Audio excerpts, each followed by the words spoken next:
Ang kwentong ito ay hango sa tunay na buhay. Karanasan ito ni Anton. Nangyari taong 1966 sa lugar ng Sierra Madre. Si Anton ay bagong lipat sa isang liblib na baryo. Hindi naman siya baguhan sa lugar nito dahil madalas din naman siyang magawi sa lugar kahit noon pa man.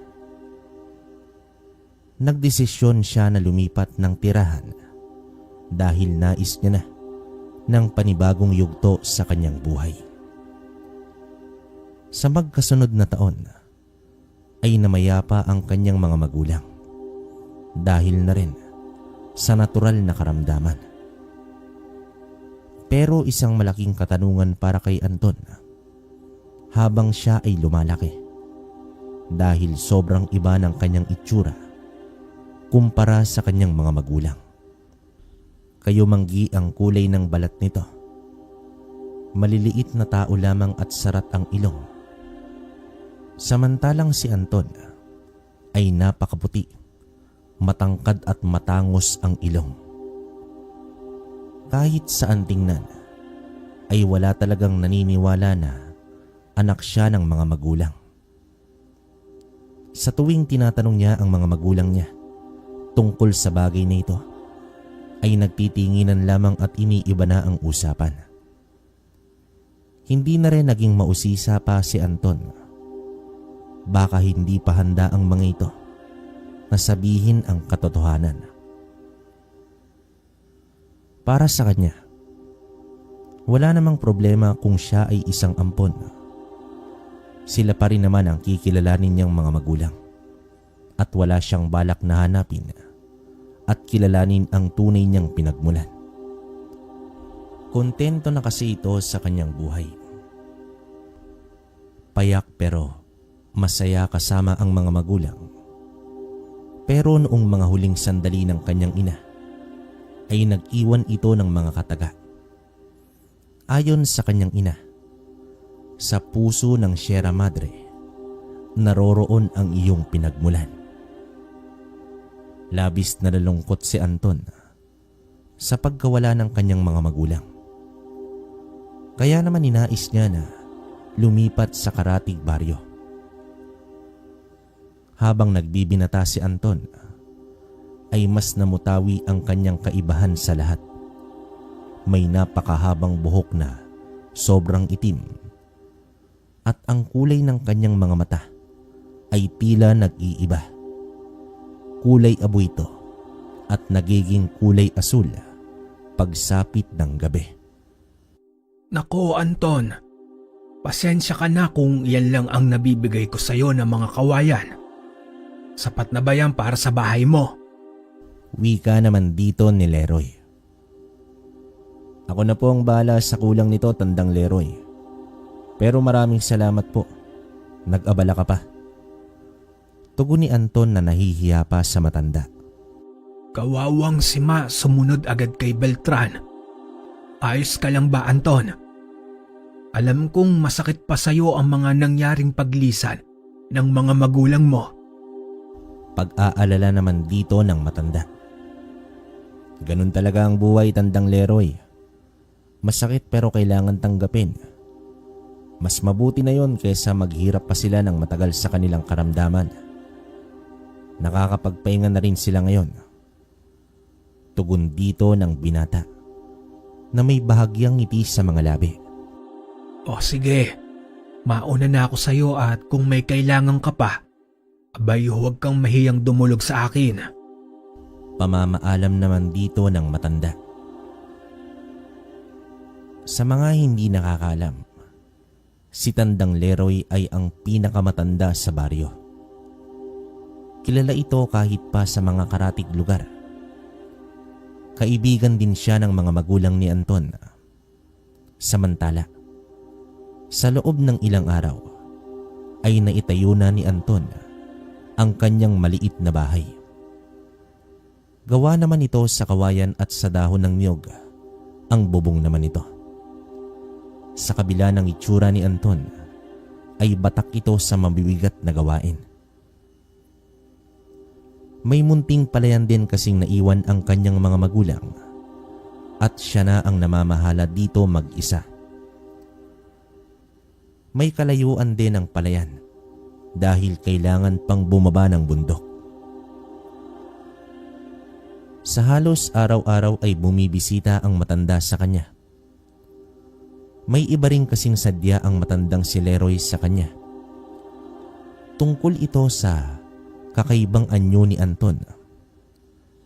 Malakas ang hinala ni Leroy na merong kakaiba sa binata. Isa din sa pinagtatakahan ni Leroy ay bakit ni minsan ay hindi ginambala ng mga aswang ang pamilya ni Anton. Ayan, Anton. Sa'yo na ang mga saging na yan. Nakadalihan siya ako sa taniman ni Boyet kanina. Hindi ko naman mauubos agad. Baka masira lang kaya sa'yo na ang iba. Wika ni Leroy. Nako, maraming salamat po. Ang bait niyo po sa akin, Tandang Leroy. Pasasalamat naman ang binata. Ang mga katulad mo ay dapat lang gantimpalaan. Nasubaybayan ko ang paglaki mo. At kahit minsan, ay hindi ka naging sakit ng ulo ng mga magulang mo. Pero seryoso, Anton. Paano kung sabihin ko sa'yo na may magandang gantimpala ang kalikasan para sa'yo? Kukunin mo ba ito? Wika naman dito ng matanda. Ano po ba ang ibig niyong sabihin, Tandang Leroy? Nagtatakang tanong naman dito ni Anton. Alam mo ba, Anton? May alam akong isang mutya. Kung kasing edad mo lang ako, ay ako na sana ang kukuha nito. Ano, Anton, interesado ka ba? Ano naman po ang gagawin ko sa mutya, Tandang Leroy? Marami, Anton. Tulad ng proteksyon, bilis at lakas. Siguro naman hindi kaila sa'yo ang mga kakaibang nangyayari sa paligid. Seryosong wika naman dito ni Leroy. Anong mutya naman po yon, Tandang Leroy? Pwede ko bang malaman? Tanong dito ng binata. Kung may oras ka, Anton, nais ko sana na makuha mo ang mutya ng puso ng saging.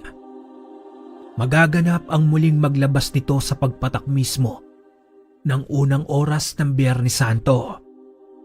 Minsan lang ito, Anton, kaya samantalahin mo na. Pero mag-iingat ka dahil sandamakmak na mga nilalang ang nagnanais din na makuha ang mutya. Mahabang salaysay naman dito ni Leroy. Sa pagpapatuloy ng kanilang pag-uusap ay inilahad pa ng matanda ang lahat patungkol sa mutya. Napaisip naman si Anton kung kailangan ba talaga niya ang mutyang yon. Simula kasi noon ay nakakabalita lamang siya na may mga kababalaghan mula naman sa mga kapitbahay, pero sila mismong mag-anak ay hindi nakakaranas ng mga ganoong bagay. Aminado si Anton na napahanga siya sa mutyang sinasabi ng matandang si Leroy. Pero sa kabila nito ay hindi pa rin siya magkaroon ng interes sa mutya. Samantala, isa sa nakahiligan ni Anton ay ang pag-aalaga ng mga bulaklak. Nakatanim ito sa palibot ng kanyang bakuran. Dahil sa bagong tanim pa lang ang mga ito, ay palagi niyang binubungkal ang lupang nakapaligid dito kahit gabi. Hanggang isang beses, may liwanag ng buwan ang tumatama sa buong lugar. Tumayo siya nang matapos ng bungkalin ang isang bahagi ng taniman. May nakita siyang nilalang na nasa puno malapit sa isang bahay. Sinipat niya itong mabuti at biglang tumalon sa bubong. Wangis ito ng tao na may sobrang itim ng balat, pero napakakintab. Nagtaka naman siya dahil sa laki nito. Na animoy matangkad na tao ay hindi man lang umuga ang bubong na yon. Gumapang naman ito ng marahan hanggang sa napagtanto ni Anton na isang aswang ang nilalang na yon. Pero kahit kailan ay hindi pa naman siya nakasilay ng ganoong uri ng nilalang. Nalalaman lang niya base sa kwento ng mga tao. Pumulot ng bato si Anton at ibinato ito sa nilalang na yon. Tumama ito sa likod at nang humarap ito sa kanya, kitang-kita niya ang halimaw nitong muka. Nanlilisik ang mga mata at may mahabang pangil pa. Akmang babatuhin pa sana niya ito, mabilis na itong lumundag papalayo. Nakaramdam ng pangamba si Anton, ngunit hindi para sa kanyang sarili, kundi para sa mabibiktima sana ng aswang na yon. Pero nagtaka naman siya dahil hindi siya inatake ng nilalang. Sumagi naman sa isip niya ang sinabi ng matandang si Leroy. Naisip din ng binata na kung may lalaban sa mga aswang na yon, ay wala na itong mabibiktima pa. May ilang linggo pa bago dumating ang mahal na araw. Paano kaya kung kukunin niya ang mutya ng saging? May pagtatanggol ba niya ang mga tao sa kanilang baryo? May sapat na lakas ba siya upang gawin ito? Mga katanungan na labis niyang pinag-isipan. Kinabukasan ay siya na mismo ang nagpunta sa bahay ng matandang kaibigan niya. Magandang umaga, Tandang Leroy. May nakita po kong aswang kagabi dun sa bubungan ni Mang Pandoy. Mabuti na lang at naitaboy ko ito. Panimulang bati naman dito ni Anton. Ano ka mo, Anton? Isang aswang? Abay, buntis ang asawa ni Pandoy. Tiyak punterya ng aswang ang nasa sinapupunan ni Marites. Ina nga ba ang sinasabi ko, Anton? Kung hindi mo iyon na itaboy, tiyak may panibago na naman biktima sa baryo. Nangangambang tugon naman dito ng matanda. Napag-isipan ko na po ang mutyang sinasabi ninyo, Tandang Leroy. Kukunin ko na po yun. Seryosong wika naman dito ni Anton. Nako, mabuti naman, Anton, at pumayag ka na rin. Pero alalahanin mo ang mga nakaambang nilalang. Handa ka ba na humarap sa kanila? Madiing tanong naman dito ng matanda. Opo, Mang Leroy. Sa tingin ko kakayanin ko naman sila. Sagot naman dito ng binata. Kinagabihan sa mismong araw na iyon ay inabangan ni Anton ang bahay ni Mang Pandoy. Sa parehong oras, nakita niya ang aswang. At hindi nga siya nagkamali. Ngunit sa pagkakataong ito, ay tila nalaman ni Mang Pandoy na may aswang sa kanilang bubong dahil bigla itong lumabas ng bahay at sinabuyan ng asin ang nilalang. Umatungal ito at lumundag sa puno at tuluyan ng lumayo. Talagang porsigido ang aswang na makuha ang sanggol ni Aling Marites. Kaya naman kinabukasan ay gumawa na si Anton ng pana. Ang ginamit niyang bilang bala, ang kawayan na bagakay. Kinahapunan ay muli siyang nagtungo sa bahay ni Leroy. At dito inilahad ang pagbalik ng aswang. Inalam din niya mula sa matanda ang iba pang pangontra ng mga aswang. Kung hindi nyo na itatanong, si Anton ay may kakayahang gawin ang isang bagay na kahit unang beses pa lamang niya itong gagawin, ay tila ba daig pa nito ang sobrang biyasa na. Katulad na lamang ito sa paggawa ng pana. Inisip lang niya ang itsura nito at nagawa niya na agad. Isang kakayahan na labis din niyang ipinagtaka sa kanyang sarili. Samantala, pagsapit ng gabi ay hindi pa rin nadala ang aswang sa pagkapaso nito ng asin. Muli na naman itong bumalik. Kitang-kita niya ang paggapang nito paakyat sa puno. Nakahanda na si Anton sa kanyang pana. Itinutok niya na ito sa aswang.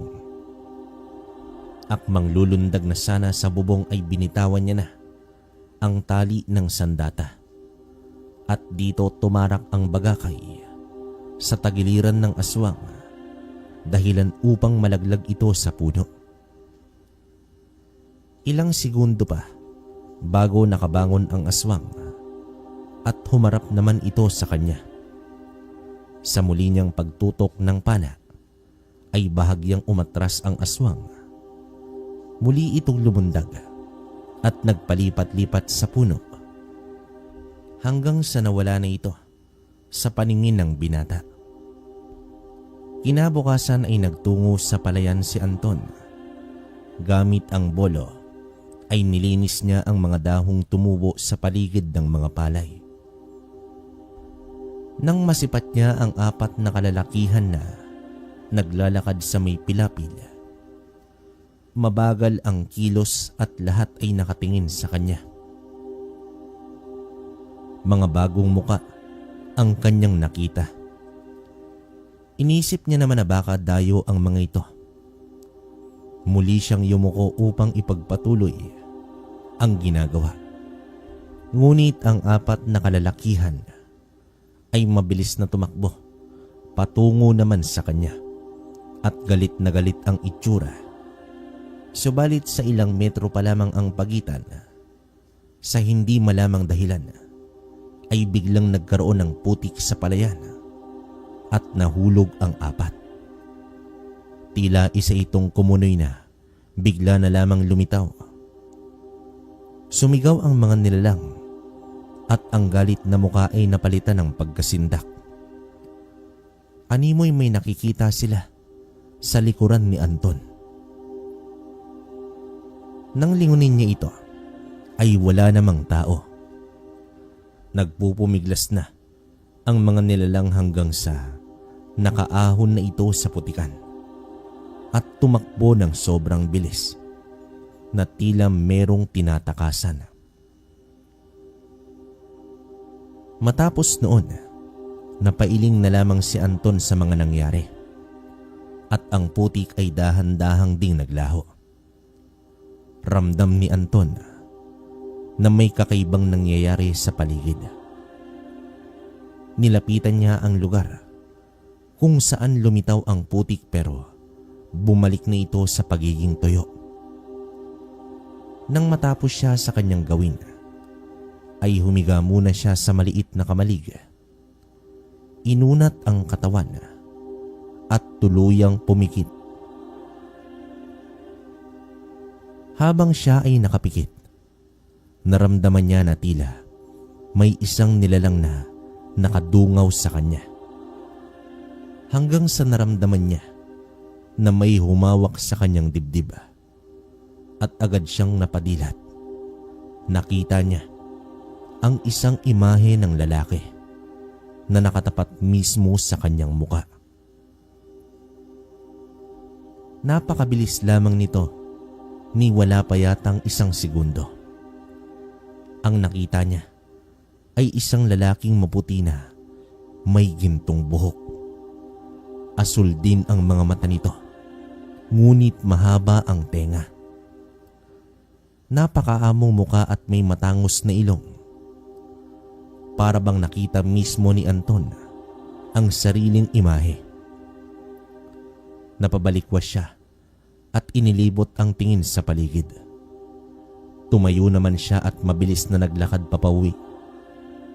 Nang makarating siya sa may kakawian, ay nakikita niya sa tagiliran ng mga mata ang panakanakang imahe ng lalaking yon na nakatayo lamang at nagpapalipat-lipat ng pwesto. Kinurap-kurap pa niya ang mga mata at iniisip na namamalikmata lamang siya. Ngunit nagpaulit-ulit ito sa loob ng maraming beses. "Sino ka ba? Magpakita ka sa akin ngayon din." Naiiritang sambit naman dito ni Anton at tumigil siya sa paglalakad. Ginalugad niya ang paligid ngunit walang ibang tao siyang nakikita. Ilang minuto pa ay nagpatuloy na sa paglalakad si Anton. Pakiramdam ng binata ay pinaglalaroan siya ng isang nilalang. Baka kasama ito ng 4 na kalalakihan kanina. Pero wala naman siyang ideya kung sino ang may kagagawan ng paglitaw ng isang kumunoy kanina sa may palayan. Lumipas ang ilang linggo at hindi na muling nagpakita pa ang aswang sa bahay ni Mang Pandoy. Pero gabi-gabi pa rin na nag-aabang ang binata sa aswang na yon. Isang araw, bago ang Biyernes Santo, ay dumulog na si Anton kay Tandang Leroy, kung saan makikita ang puno ng saging na merong mutya. Ay, natutuwa ako at hindi nagbago ang isip mo, Anton. Akala ko ay nawala na ang pagnanais mo sa mutya. Bukas ng gabi, tahakin mo ang hilaga. Magliliwanag ang mismong puso ng saging kung nasaan naroon ang mutya. Hintayin mo ang pagpatak ng hating gabi dahil kusang mahuhulog ang mutya. Pero saluhin mo ito sa pamamagitan ng iyong bibig. Pero hindi madali ang makalapit sa puno dahil sa sangkaterbang masasamang nilalang ang nagnanais din ito. Tapang at lakas ng loob ang kailangan mo, Anton. Mahabang paliwanag naman dito ni Tandang Leroy. Kailangan ko ba silang labanan lahat, Tandang Leroy? Seryosong tanong naman dito ng binata. Hindi nila ito makukuha direkta sa puno. Kailangan muna itong dadaan sa katawan ng isang tao. Dahil kung ang masamang nilalang mismo ang sasalo dito, ay tiyak ang kamatayan nila. Ang laban ay mangyayari kapag napasayo na ang mutya. Dagdag na wika pa dito ng matanda. Kukunin ko po ang mutya, Tandang Leroy, sa kadailanang upang mawala na ang masasamang nagasik ng lagim sa ating baryo. Tugon dito ng binata. Tama yan, Anton. Ikaw lang din ang bukod tangi sa ating lugar ang nakikitaan ko ng kakayahan. Dahil alam ko na may kakaiba sa'yo. Kung ano man yon, tiyak darating din ang takdang panahon upang magkaroon ng mga kasagutan ang aking mga katanungan. Wika ni Leroy. Ramdam din ni Anton ang mga kataga ni Leroy. Kahit siya mismo ay may malaking katanungan kung bakit naiiba siya sa karamihan. Gayunpaman, handa na si Anton na lumusong sa kagubatan patungong Hilaga. Dala niya ang isang itak lamang at determinasyon. Gagawin niya ito para sa kaligtasan ng kanyang mga kabaryo. Naging maayos naman ang mga oras sa kanyang paglalakad sa gitna ng kagubatan. Sa pagtingala niya sa buwan, tansya niya na 11:00 na ng gabi. Napakaliwanag ng buwan at nagbibigay ilaw sa mundo. Sa kanyang pagpapatuloy ay may nasipat siyang maliliit na mga nilalang. Nagmistulan itong mga kumpol ng mga mata na wangis ng tao. Patungo din ng mga ito sa direksyon na pupuntahan ni Anton. Sa kabilang banda naman ay naroroon ang mga kapre, tikbalang, duwende, bungisngis at kung ano-ano pang uri ng mga maligno. At sa itaas naman ay may nagliliparang mga nilalang. Nagmistulang piging ng mga nilalang ang lugar na yon. Hanggang sa nakarating na si Anton sa isang malawak na damuhan at doon tumambad sa kanya ang napakaraming nilalang na nakahilera paharap sa mga puno ng saging. Sa paglibot ng kanyang paningin ay nakita niya ang iilang bilang ng mga nilalang na halos magkakamukha na. Kahawig ito sa isang lalaki na minsan ay nagpakita kay Anton doon sa may kamalig. Tumingin din ang mga ito sa kanya at bahagyang ngumiti. Nais sana niya itong lapitan, ngunit biglang nagliwanag mula sa isang puno ng saging. Sa wakas ay nakita na rin niya ang kanyang hinahanap. Nag-aangilan na rin ang mga nilalang na nasa paligid. Pumapaikot na ang mga aswang na nagliliparan. Kung mahina ang iyong loob, tila hindi ka na makakakilos sa dami ng iba't ibang nilalang na hindi mo mailalarawan ang mga itsura. Makalipas pa ang ilang minuto, ay nasipat na ni Anton ang kumikislap na puso ng saging at nag-umpisa na siyang maglakad patungo doon. Mas tumindi pa ang pag-angil ng mga nilalang. Tumingala na si Anton upang saluhin ng mutya sa pamamagitan ng kanyang bibig. Lumabas naman dito ang kulay puti na bato at dumiretso ito sa bibig ng binata. Sa paglunok nito ay dumagundong ang lupa dahil sabay-sabay ang pagsugod ng mga nilalang. Ngunit bigla namang lumitaw ang mga kalalakihang may ginintuhang buhok at hinarang ng mga nilalang. Napagtanto ni Anton na pinoprotektahan siya ng mga engkantong yon. Naramdaman ni Anton ang pagdaloy ng kakaibang enerhiya sa kanyang katawan at ang malakas na pakiramdam sa kanyang pisikal na aspeto. Sabay-sabay na ikinumpas ng mga engkanto ang kanilang mga kamay at gumawa ito ng enerhiyang ilaw na kulay asul na humarang sa mga papasugod na nilalang. Habang ang mga aswang na bumulusok na pababa ay sinalubong ito ni Anton ng mga taga. Nag-angilan ang mga ito habang sinasapu ang mga sugat sa katawan. Samantala, kumilos naman ang isang lalaking engkanto. Lumundag ito at pinagsusuntok ang mga aswang sa ere. Sa itsura at pananamit ng mga ito ay para itong mga matataas na uri ng engkanto. Wala ni anumang sandata kundi ang mga kulay asul na ilaw sa kanilang mga kamay. At ang isa pang engkanto ay hinila na si Anton paalis sa lugar na yon. Ang mga nilalang na sumalubong sa kanila ay walang panama sa enerhiyang ilaw ng engkanto.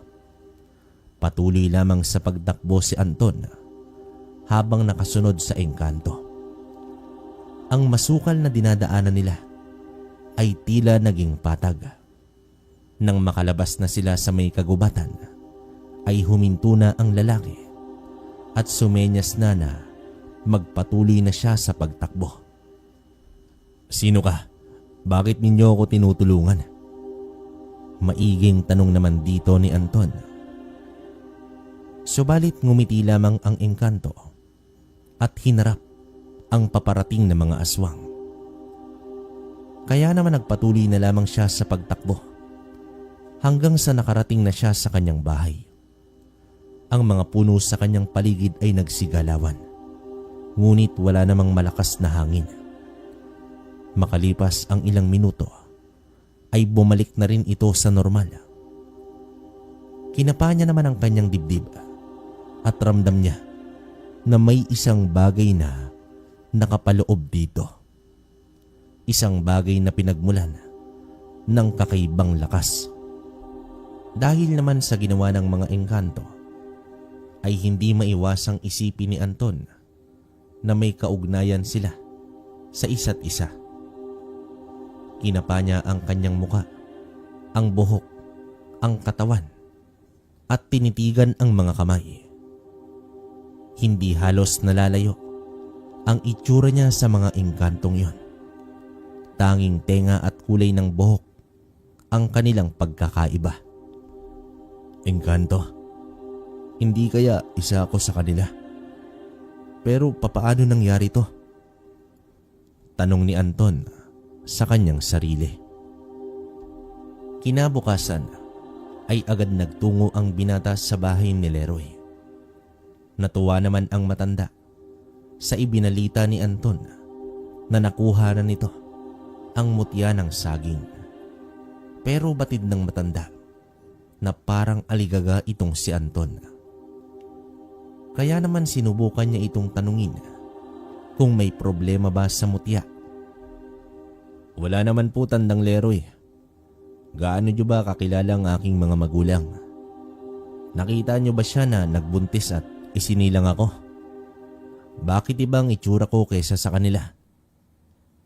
Seryosong tanong dito ng binata. Alam mo, Anton, bihira lang naman akong nagagawi sa dati ninyong tahanan. Hanggang isang araw ay nakita ko na lang na may kargang bata si Sima.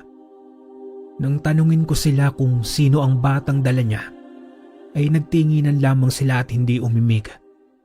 Hindi na lamang ako nag-usisa at hinayaan ko na lang na sila na mismo ang magsabi sa akin. Sa totoo lang, wala talaga akong ideya sa pinagmulan mo, Anton. Tugon dito ni Leroy. Tinulungan ako ng mga engkanto upang makatakas sa mga aswang na yun. At nang makita ko sila, halos magkahalintulad lang kami. Maliban na lang sa tenga, kulay ng bokat, gutli sa may bibig. Posible kaya, Tandang Leroy, na anak ako ng engkanto? Maiging tanong dito ng binata. Ganoon din ang hinala ko, Anton. Alam mo kasi may mga pagkakataon talagang ganito. Marami na akong narinig na kwento tungkol sa anak raw ng engkanto. Pero wala pa naman akong napatunayan. Sa mga ganyang sitwasyon, isang mortal ang umibig sa engkanto o di kaya isang engkanto ang umibig sa mortal at ginamit nito ang katawan upang paglagyan ng kanyang punla. Maaaring ang isa sa mga iyon ang nangyari. Paliwanag naman dito ng matanda. Sa kabila ng pag-iisip ay nagpasya na lamang si Anton na hintayin ang pagkakataon na malaman niya ang buong katotohanan sa kanyang pagkatao.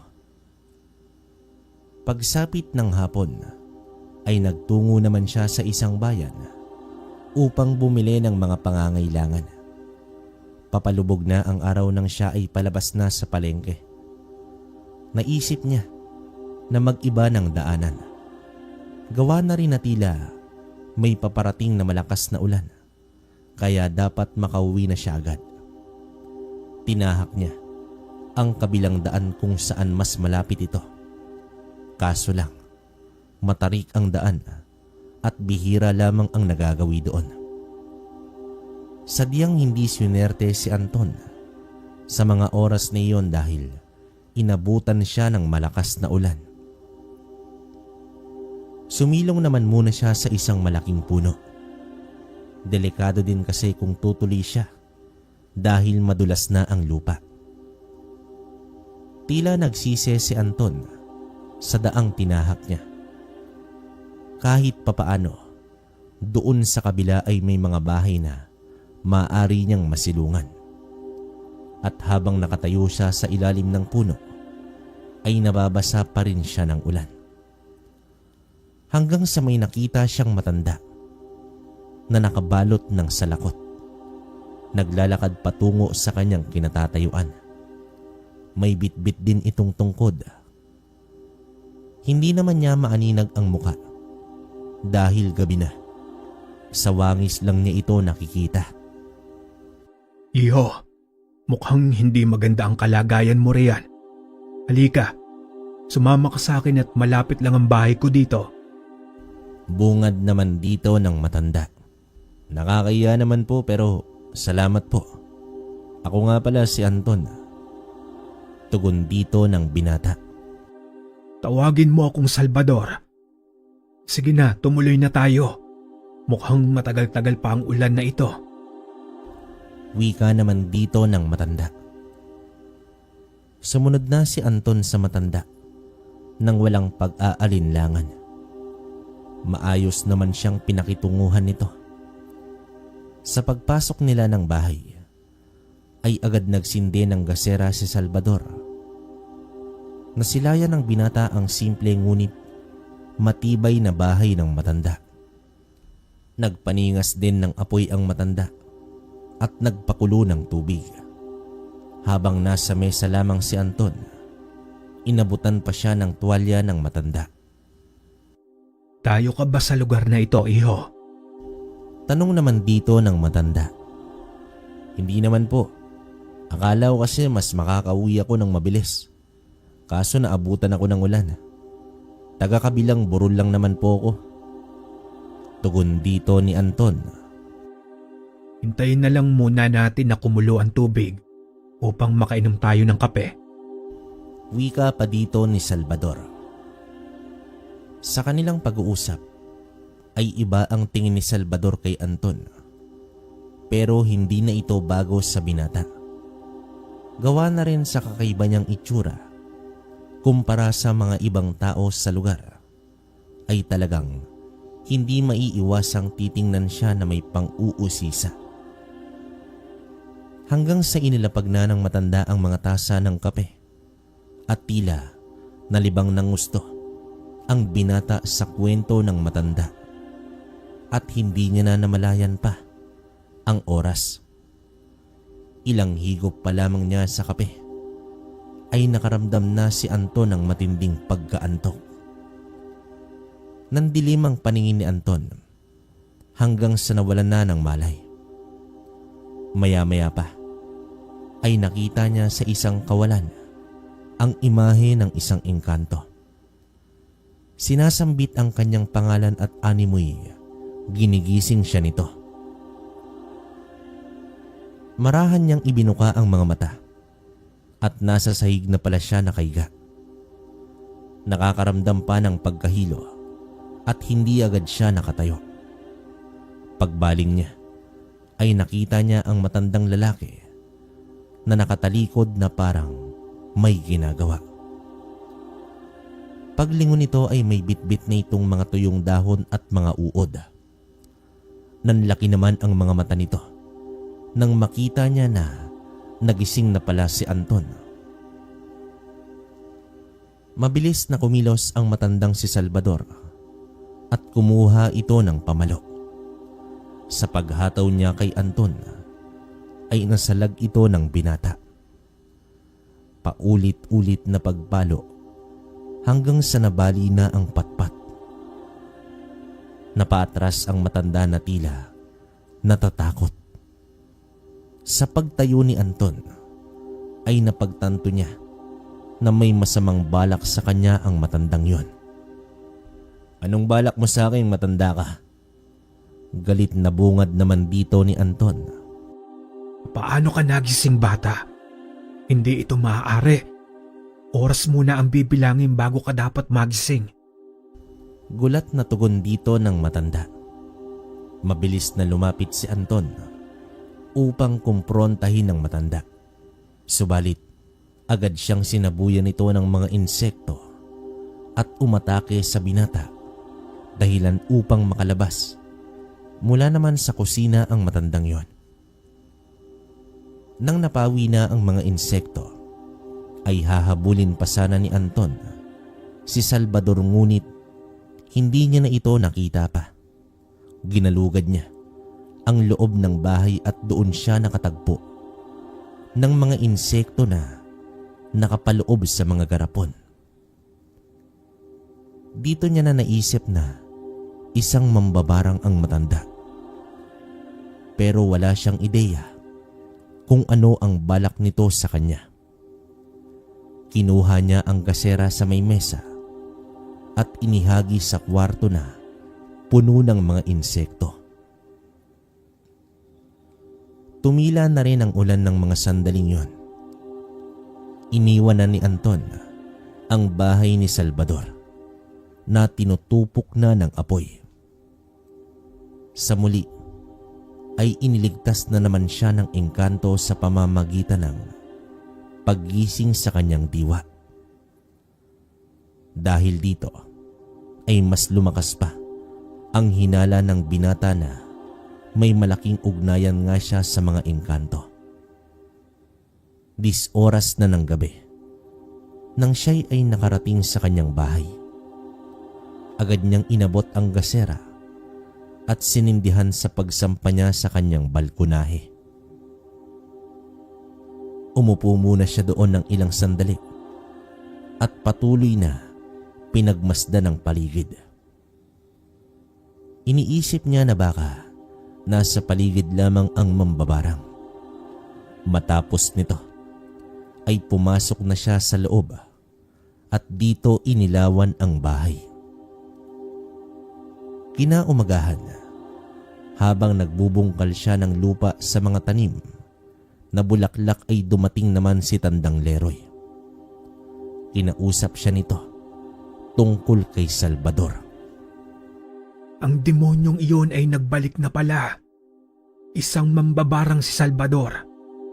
Matagal na panahon na noong tumakas siya sa baryo dahil pinaghahanap siya ng isang antingerong galit na galit. Paano ba naman kasi? Pinaslang ni Salvador ang asawa ng antingero. Simula noon ay ni anino niya ay hindi na namin nasilayan. Pinangingilagan din siya ng mga taga-baryo dahil nga sa kanyang itim na mahika. Bukod sa pagiging mambabarang, ay isang magnanakaw din ang matandang iyon. At wala kahit sino man sa amin ang may lakas ng loob na kumprontahin siya. Wika naman dito ni Leroy. Sinunog ko na po ang bahay nito, pati na rin ang mga alagang insekto niya. Sa tingin niyo ba umalis na yon? Tanong ng binata. Kung nalaman niya na isa kang antingero, sa tingin ko tumakas na ang hayop na yon. Pero huwag tayong pakakasiguro, Anton. Sa tagal ng panahon na nawala siya, tiyak may mga bagong kaalaman na iyon at baka mas malupit pa siya kumpara dati. Paliwanag naman dito ng matanda. Samantala, natuwa naman si Leroy sa mga pananim ng binata. Kapag namulaklak na ang mga tanim nito, ay tiyak magiging makulay ang palibot ng bahay ni Anton. Nagmungkahi rin siya kay Anton na magtanim ng luyang itim dahil mabisa itong panlaban sa mambabarang. Takot na takot ang mga katulad ni Salvador sa luyang itim, Anton. Kung ang asin ay panlaban sa aswang, luyang itim naman para sa mambabarang. Wika dito ni Leroy. Bakit po ang dami ninyong alam sa mga ganito? Ano po ba kayo, Tandang Leroy? Usisa naman dito ng binata. Sa tanda ko ba namang ito, Anton? Marami na akong mga nalalamang kwento tungkol sa mga kababalaghan ng ating mundo. May mga nakikilala akong albularyo, antingero, at kahit mangkukulam ay naging kaibigan ko pa. Pero puting mangkukulam naman yon. Mahabang paliwanag naman dito ni Leroy. Puting mangkukulam? Pagtataka ng binata. Oo, Anton. Alam mo kasi ang ating mundo ay matalinghaga. May mga nilalang na taglay ang mahikang itim, pero ginagamit nila ito sa kabutihan at hangarin din nila ang kaayusan at kapayapaan sa mundo. Kaya ikaw, Anton, dapat kilalanin mo munang mabuti ang mga nilalang. Matapos ang kanilang usapan, ay nagpaalam na si Leroy dahil tutungo pa ito sa bayan. Bibisitahin daw nito ang kanyang kamag-anak doon. Habang si Anto naman ay naghanda na upang magtungo sa may palayan. Samantala, bago naman tumuloy ng bayan si Leroy, ay nagtungo pala ito sa sinasabing bahay ni Salvador na sinunog ni Anton. Naabutan niya na animoy mga uling na lamang ang natira sa bahay nito at may konting mga usok pa. Isang galit na muka ang namutawi kay Leroy.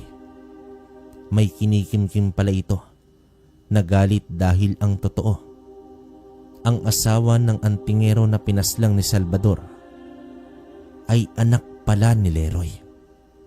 At ito pala ang tunay na dahilan sa pang-uudyok niya kay Anton na maging antingero upang tugisin itong si Salvador. Pero mismong tadhana na ang naglalapit kay Anton at Salvador.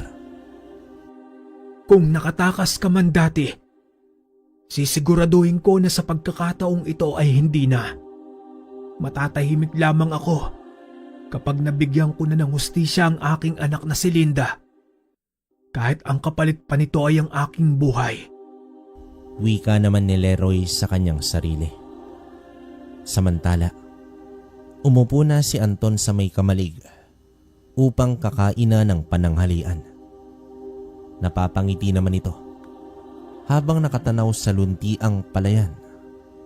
2 buwan na lamang ang hihintayin niya upang maani na ang mga ito. Pero sa kabila nito ay hindi niya maiwasang malungkot dahil bumalik sa kanyang alaala noong magkakasama pa silang pamilya sa pagtatanim at pag-ani ng mga palay.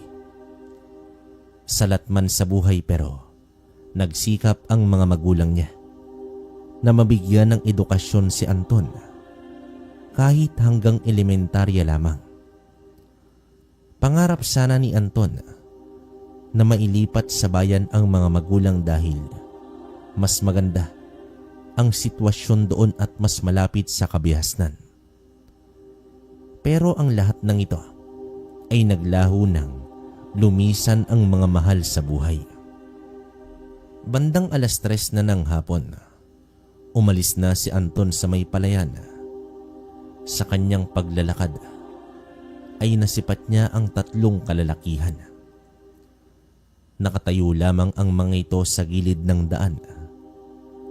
Sa ilang metro ang pagitan ay tila nag-iba ang timpla ng pagmumuka ng dalawa. Inaya nila ang isang kasamahan na umalis na sila sa lugar, ngunit nagmatigas ang isa dahil wala daw siyang pakialam kahit isang engkanto pa ang kanilang kahaharapin. Napakunot ang noo ni Anton sa kanyang narinig. Ibig sabihin, alam ng mga taong ito ang tunay na katauhan ni Anton. Aabante pa sana ang lalaki, ngunit pinigilan na ito ng mga kasama at hinila papalayo. Bago tuluyang lumayo ay humarap muli ang lalaki na may nanlilisik na mga mata. Sa kilos ng mga ito ay tiyak si Anton na hindi iyon mga ordinaryong tao. Engkanto, ako bang sinasabihan nila o may nakita silang ibang nilalang sa paligid? Tanong ni Anton sa kanyang sarili. Dahil sa narinig niya sa 3 ay mas tumindi na ang hinala ng binata tungkol sa kanyang tunay na katauhan. Anak nga ba talaga siya ng engkanto? Umupo naman ang binata sa may hagdanan ng kanyang bahay at iniisip ang mga senyales na napapansin niya mula pa noon.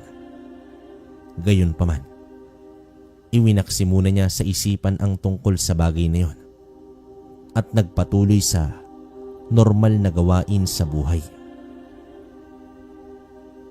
Habang nasa kusina at nagluluto ay may napansin siyang salagubang na gumagapang sa maliit na mesa. Sa pagpulot niya nito ay biglang namatay ang insekto at nakarinig siya ng paghiyaw sa di kalayuan. Hiyaw ito ng isang matandang lalaki. Agad naman siyang lumabas at sinipat ang paligid, subalit wala siyang nakitang tao. Napatitig na lamang siya sa kanyang kamay at nagtaka kung papaano nangyari na namatay ang insekto sa pagkahawak lamang niya. Sumagi naman sa isip niya na malamang pakana ito ni Salvador at siya ang humiyaw kanina lamang. Kinabukasan ay muling dumating si Leroy. Inabot nito ang luyang itim. Nakuha daw niya ito mula naman sa kanyang kamag-anak. Itanim mo kaagad iyan, Anton. At kapag sapat na ang paglaki ng ugat, ay kumuha ka at ilagay mo ito sa bahay. Maaari mo din itong sangkap sa ulam. Wika dito ng matanda. Maraming salamat po, Tandang Leroy. Nag-abala pa kayo. Pasasalamat ng binata. Walang anuman, Anton. Bihira lang kasi ang ganyan, kaya ay kinuha na kita. Tugon dito ni Leroy. Makalipas ang ilang araw, ay may nabalita ang biktima ng barang. Mabuti na lang at naagapan ito agad ng nag-iisang manggagamot sa kanilang baryo, si Mang Tonyo. Nag-uumpisa na ang paghahasik ng lagim ni Salvador. Naalarma naman si Anton at nabalitaan na natitiyak naman niya na hindi lang ito ang gagawin ni Salvador, kundi marami pa. Kailangan niya na mahanap agad ang gumagalang mambabarang sa baryo.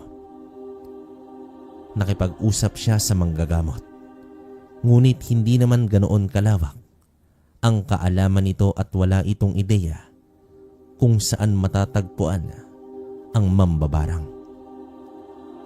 Sa araw ding yon ay sinubukan ni Anton na hanapin ang matandang si Salvador, ngunit ni anino nito ay hindi niya makita. Hanggang sa isang gabi na naginip si Anton, nakita niya ang kanyang sarili na naglalakad sa isang ilog. Sa mismong tubig lamang, nakaapak ang kanyang mga paa. Naglakad siya hanggang sa nakaabot siya sa dulo ng ilog na yon. May isang talon siyang nakita at sa likod ng umaagos na tubig ay may nakita siyang kuweba. Sa bawat pag-apak niya ay nagliliwanag ang loob ng kuweba.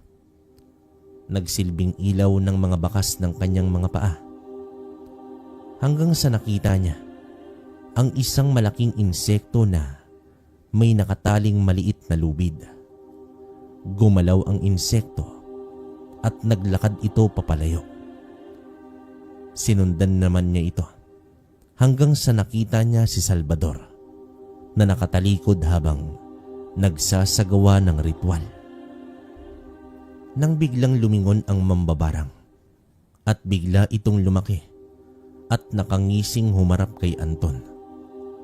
Napabalikwas naman ang binata mula sa masamang panaginip niya. Nang sasapuhin niya na ang kanyang ulo, ay may hawak na pala siyang sinulid sa kanyang kamay. Nasa isang talampakan lamang ang haba nito. Ang sinulid na iyon ay ang mismong nasa kanyang panaginip. Napaisip naman ang binata kung para saan at papaano ito napunta sa kanya. Inilagay niya ito sa tela at tuluyang itinago. Kinabukasan, sa pagdating niya sa palayan, ay labis ang panlulumo ni Anton dahil ang lahat ng kanyang pananim ay naubos ng mga insekto. Napaluhod na lamang siyang makita ang kalunos-lunos na sinapit ng kanyang mga palay. Hanggang sa di kalayuan ay natanaw niya si Salvador at nakangisi ito sa kanya. Sa mga sandaling yon ay alam na ni Anton kung sino ang may gawa ng pananalanta sa kanyang pananim. Anong kasalanan ko sa iyo, Salvador? At bakit mo ko ginagambala? Madiing wika naman dito ni Anton. Bilang ganti ko yan sa pagsunog mo sa aking tahanan at mga alaga. Natatawang tugon dito ng mambabarang. Bakit? Ano ba ang kailangan mo sa akin? Galit na tanong dito ni Anton.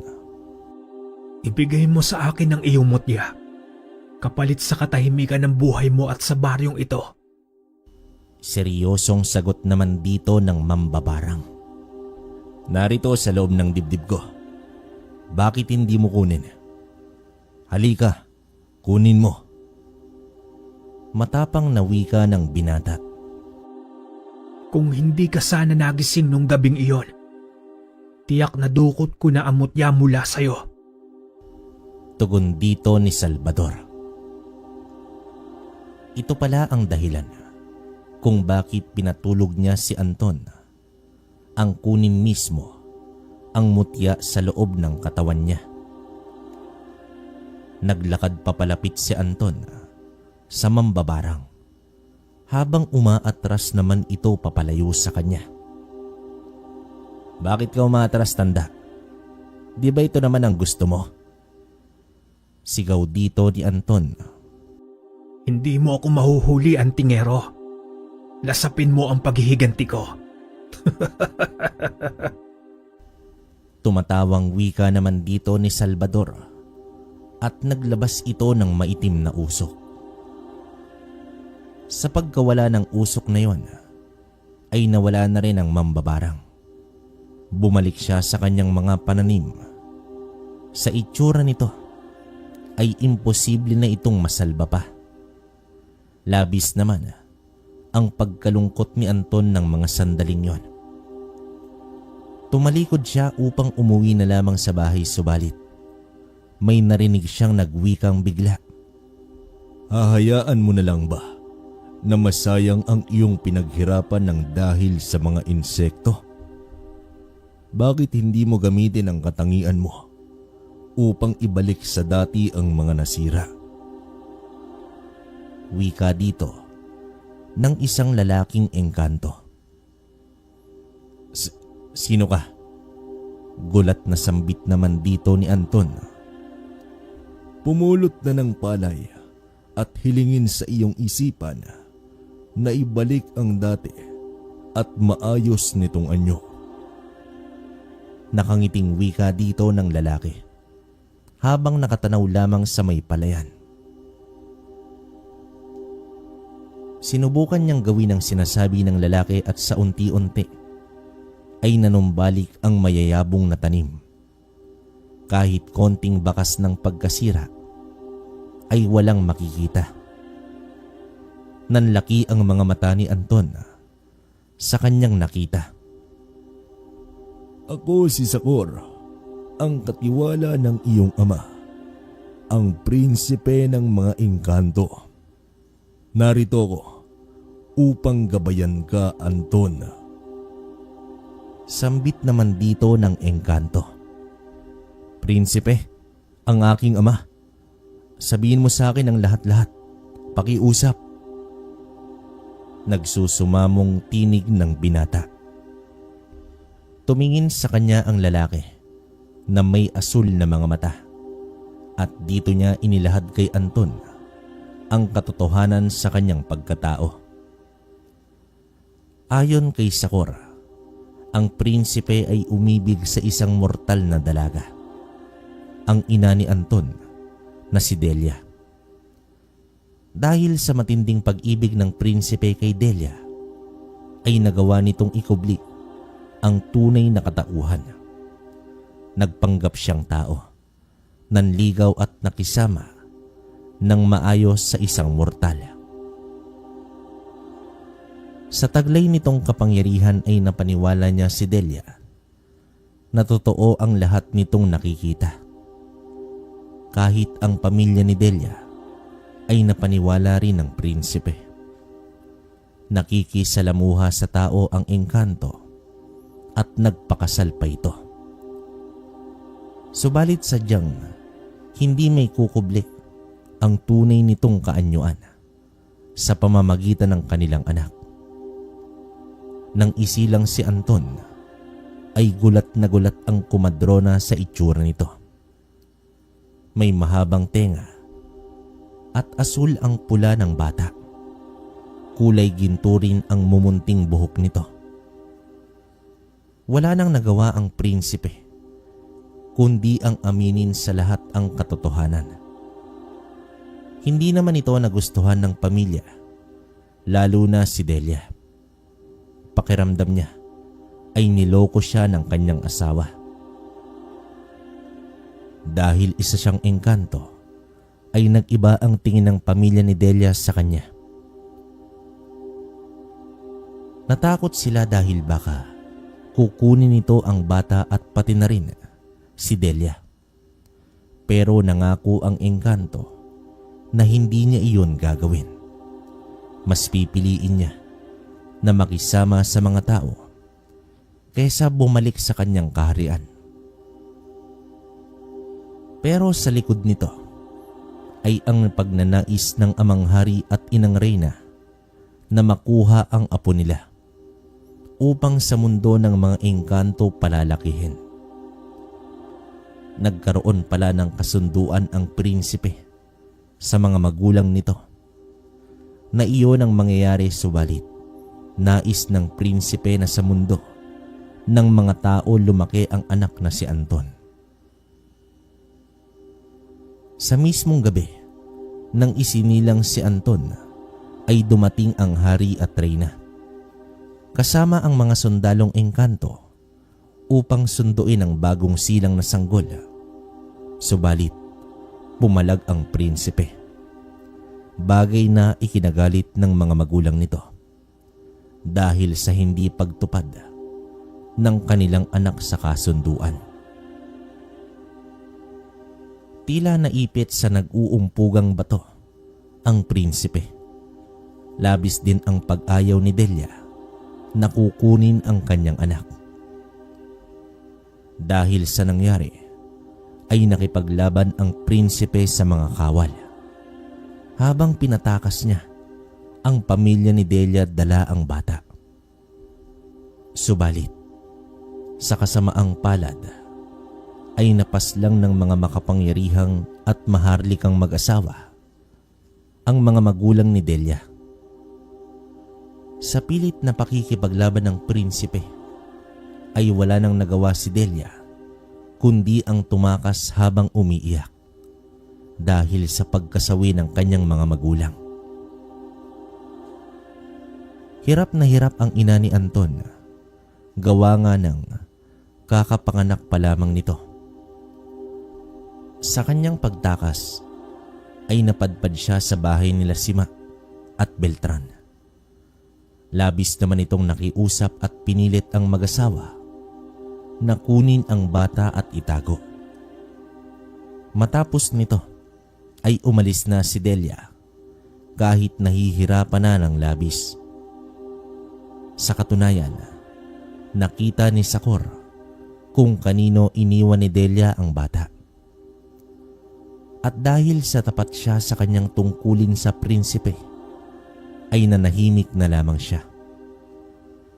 Patuloy na hinabol si Delia ng mga engkanto, ngunit hindi na nito nakayanan pa ang labis na paghihirap at nawalan ito ng buhay. Labis naman ang paghihinagpes ng prinsipe sa pagkamatay ni Delia.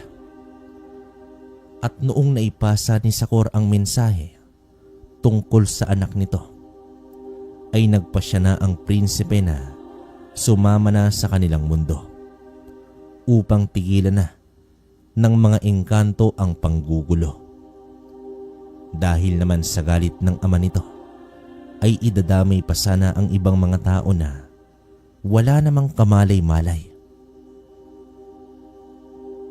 Sa paglipas ng panahon, ay unti-unting natanggap ng mag-asawang Maharlika ang sitwasyon nila. Nakita kasi nila na wala nang balak pang umibig sa iba ang prinsipe, kaya hinayaan na lamang nila ang bata sa mundo ng mga tao.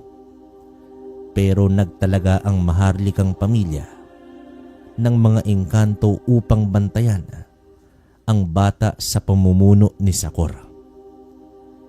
Ito ang dahilan kung bakit bukod-tangi ang bahay nila Anton na hindi ginagambala ng mga aswang, dahil sa mga engkantong nakapaligid dito. Sa kapangyarihan ng prinsipe ay ginawa niyang normal na tao ang wangis ni Anton. Pero habang lumalaki ito, ay lumalabas na ang anyo nito bilang kalahating tao at kalahating engkanto. Sa mga narinig ni Anton ay naging malinaw na sa kanya ang lahat. Dagdag pa ni Sakor, kasabay sa pagbabago ng kanyang anyo ay ang paglabas din ng taglay na kapangyarihan niya bilang isang maharlikang engkanto. Hiling ko lang sana sa iyo, Anton, huwag kang magtanim ng galit sa mga engkanto na naging dahilan sa pagkamatay ng iyong ina at pamilya. Pakiusap naman dito ng engkanto. Saan ko makikita ang mundo ninyo? Dalhin mo ko doon. Madiing wika ng binata. Hindi pa napapanahon, Anton. Sa ngayon, alam ko na may kinakaharap kang suliranin sa baryong ito. Narito lamang kami bilang mga kawal mo na handang tumulong sa iyo. Wika naman dito ni Sakor. Huwag kayong makialam sa akin. Kaya ko itong solusyonan mag-isa. Seryosong tugon ng binata. Yumuko na si Sakor at humakbang papaatras sa kanya at tuluyang naglaho. Tila isang napakahabang araw ang nangyari sa araw na iyon. Pumasok na si Anton sa kamalig habang binalikan lahat ang inilahad ni Sakor.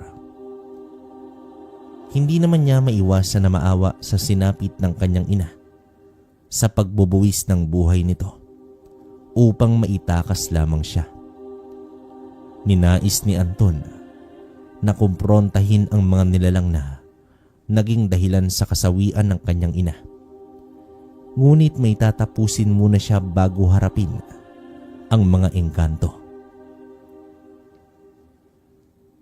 Makalipas ang ilang araw, ay panibagong biktima na naman ng barang ang umiral. Papalabas na sana ng bahay si Anton, ngunit naalala niya bigla ang mahiwagang sinulid. Kinuha niya ito at dinala patungo sa bahay ng biktima. Pagdating niya sa lugar na iyon, ay kasalukuyang ginagamot ng manggagamot ang biktima. Naroon lamang si Anton at nanood sa gamutan. At nang makuha ng manggagamot ang insektong barang, ay hiningi naman ito ni Anton. Sa paglabas niya ng bahay, itinali niya ang sinulid sa insekto at pinakawalan. Sa paglipad ng insekto, ay parabang nakikita ni Anton kung ano ang nakikita ng insekto. Sumunod si Anton dito hanggang sa nakita niya si Salvador. Nakatitig ito sa insekto at nagalit dahil hindi na naman siya nagtagumpay sa pambabarang. Dinakip nito ang insekto at ikinulong sa garapon. Tila hindi nakita ni Salvador ang nakatali sa kanyang alaga. Lingid naman sa kalaman ng mambabarang ay nasa paligid na si Anton.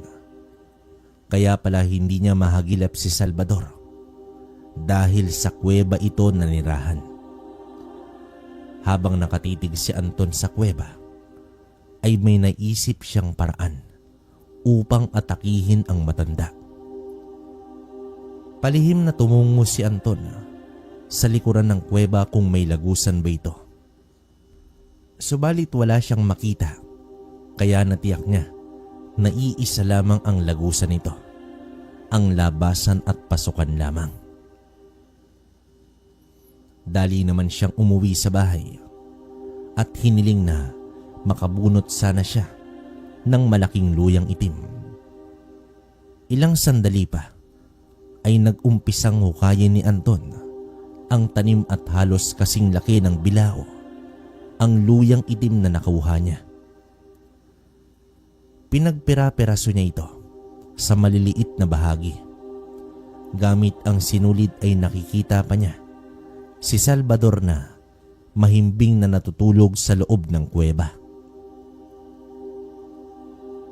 Tahimik naman siyang nagtungo sa may bukana ng kuweba at nilagyan niya ng napakaraming luyang itim ang lagusan nito.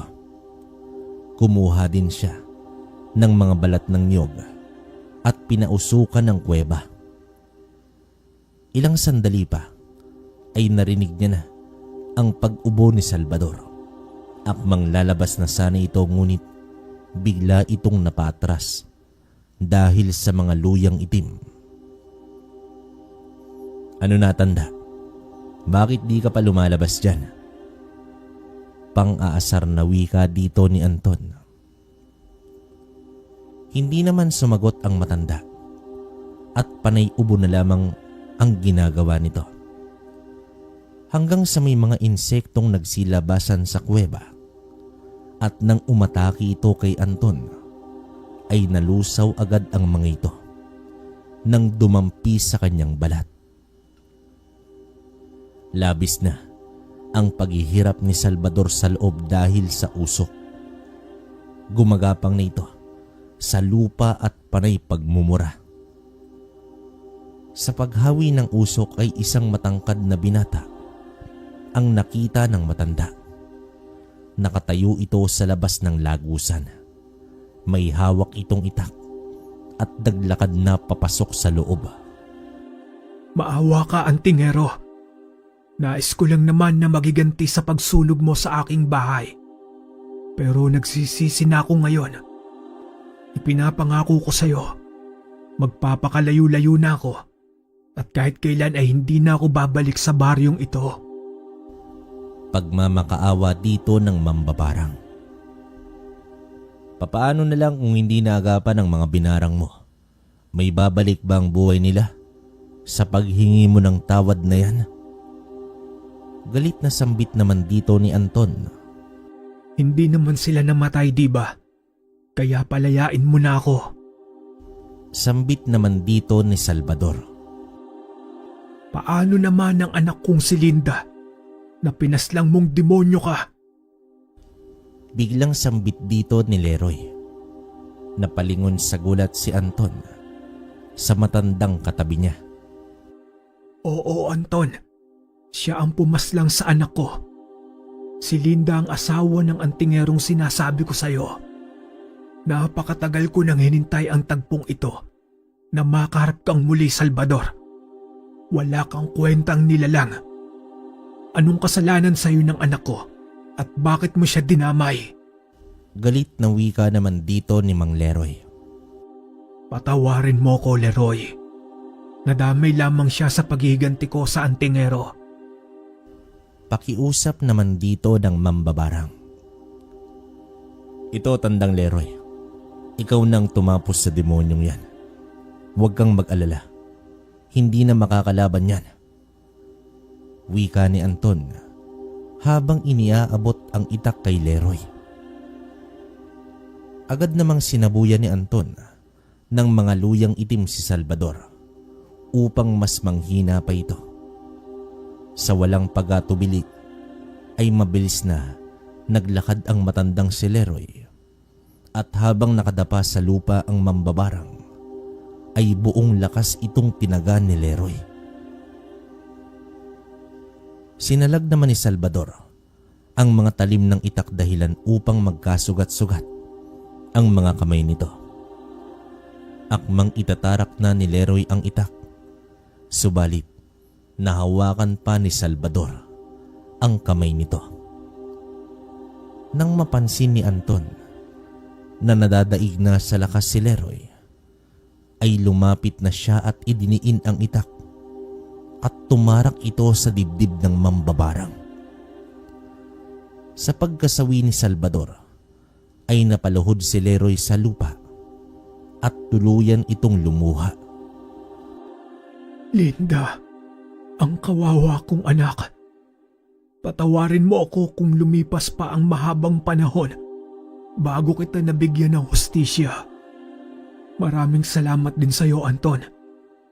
Ito talaga ang tunay na dahilan kung bakit kita inudyok na kunin ang mutya. Pagsusumamo dito ng matanda. Tama na po, Tandang Leroy. Ang mahalaga ay natapos ng pag-asik ng lagim ni Salvador. Tugon dito ni Anton habang inaakay patayo ang matanda.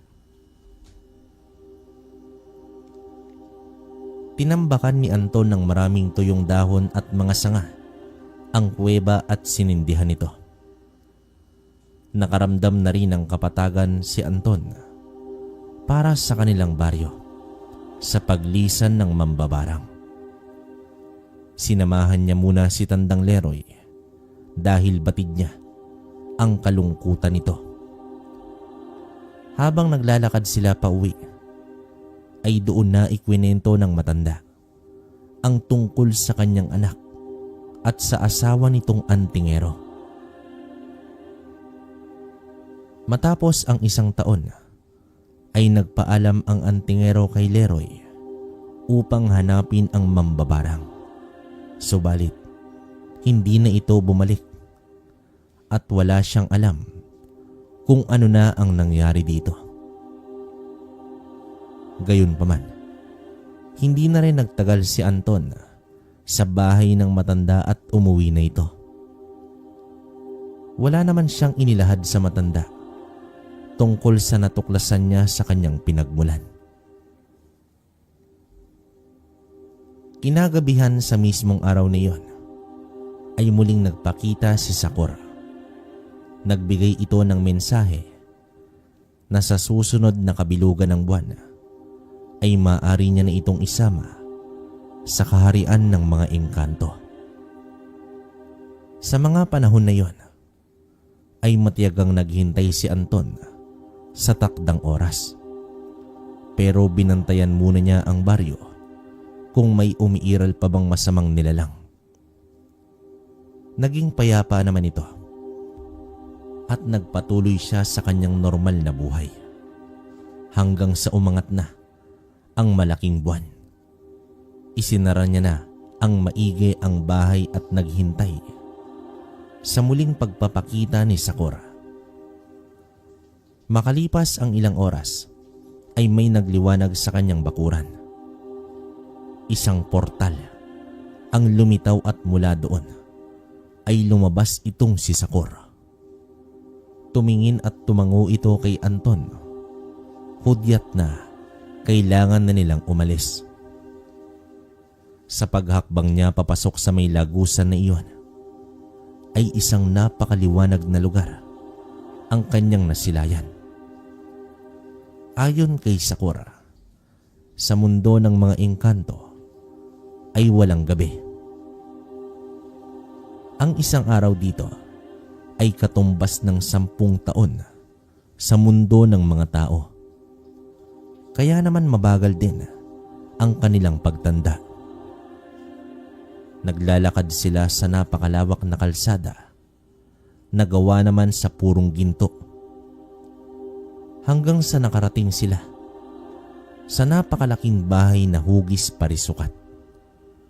May mga mandirigma na nakapalibot dito. Bumukas naman ang napakalaki at mahabang pintuan. Sa loob ng palasyo ay gawa naman sa marmol ang sahig at ginto naman ang mga dingding nito. Sobrang lawak din ito. Humarap kay Anton ng 3 nilalang na nagpakilalang kapamilya niya. Lumapit ang prinsipe, nakahawig mismo ni Anton. Doon inilahad ng ama niya ang lahat at labis itong humingi ng tawad. Gayon din ang hari at reyna. Subalit sa kabila ng karangyaan at kapangyarihan ay hindi nila nakumbinse ang binata na uupo sa trono. May dahilan ng lahat na mga nangyari, Ama, sa nakaraan. Wala na akong magagawa kundi tanggapin ang lahat. Pero sana maintindihan ninyo na ang aking puso ay para sa mga mortal. Wika ni Anton na may paggalang sa mga yon. Malungkot man ang maharlikang pamilya, pero itinuring na lamang nila itong kabayaran sa nagawa nila kay Delia at sa pamilya nito. Malayang lumabas ng palasyo itong si Anton. Para sa kanya, mas gugustuhin niyang mamuhay sa mundong kinasanayan at minahal niya, at ilaan ang sarili bilang tagapagtanggol ng mga mortal. Isang gabing napakatahimik ang nadatnan ni Anton sa muli niyang paglabas sa lagusan. Bago naman ito sumara, ay nagbigay pugay sa kanya itong si Sakura. Sa pagsara ng portal, ay napansin ni Anton na namumulaklak na ang kanyang mga halaman. Ibig sabihin nito, matagal na siyang nawala sa lugar. Matataas na rin ang mga damo sa paligid, hanggang sa nakarinig siya ng hiyawan at sigawan na humihingi ng saklolo. Sa pag-atake ng mga aswang ay may isang binatang matangkad, maputi at napakahaba ng buhok ang biglang lumapag sa pagitan ng mga tao at ng mga aswang. Nasilayan ng mga nilalang ang binatang anak ng engkanto na may mutya ng saging.